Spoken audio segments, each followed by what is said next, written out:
గత ప్రభుత్వ పాలకులు కూడా ఇది గుర్తుపెట్టుకోవాలి. మీరు కనుక ఇలా అలాగే ప్రత్యేకించి రోడ్ల మీదకి వచ్చి బ్యానర్లు పట్టుకొని గొంతుకులు కూసేస్తాం, సినిమాలు చెప్పడానికి చాలా బాగుంటాయి ఇవి. నేను సినిమాల నుంచి వచ్చిన వాడిని, సినిమాలు చెప్పడానికి చాలా బాగుంటాయి. నిజ జీవితంలో అవి నమ్మి మోసపోకండి.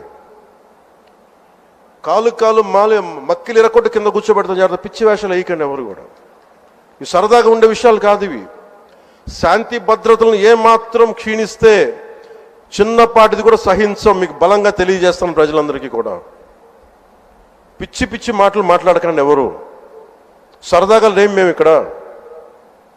చాలా దెబ్బలు తిని వచ్చాం ఇక్కడ దాకా, చాలా దెబ్బలు తిని వచ్చాం. 5 స్టార్ హోటల్స్లో ఉన్నా కానీ రక్షణ లేని పరిస్థితిలో ఉండేది.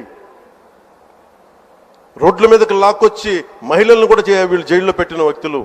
అవన్నీ తట్టుకొని నిలబడ్డామంటే ఇంకా మేము సంస్కారంగా ఉండాలి. With the constitutional guide lines, with in the frame work of law ఉండాలి. కాబట్టి చాలా పద్ధతిగా మాట్లాడుతున్నాం. అనవసరంగా రెచ్చగొట్టకండి ఇవన్నీ ఇలాంటి మాట్లాడి. నేను తమిళనాడు సభలో కూడా చెప్పాను.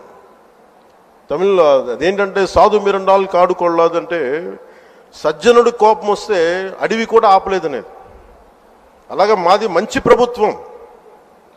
నారా చంద్రబాబు గారి నాయకత్వంలో ఉన్న కూటమి ప్రభుత్వం మంచి ప్రభుత్వం, మెతక ప్రభుత్వం కాదు. ఇది సమర్థవంతమైన ప్రభుత్వం, అభివృద్ధి చేసే ప్రభుత్వం, కానీ మెతక ప్రభుత్వం కాదు. ఇది పిచ్చి వేషాలు వేసే తొక్కి నారా తీస్తాం, గుర్తుపెట్టుకోండి. ఇది సంస్కారం ఇది సభకి కరెక్ట్ కాకపోయినా చెప్తున్నాను ఇది. ఎందుకంటే మేము చాలా దెబ్బలు తిని వచ్చాం కాబట్టి మళ్ళీ ప్రజల్లో భయాందోళన చేద్దామని పిచ్చి పిచ్చి వేషాలు వేస్తే ఏ మాత్రం ఉపేక్షించాం. అధికారులకు కూడా మేము అదే అప్పీల్ చేస్తున్నాం.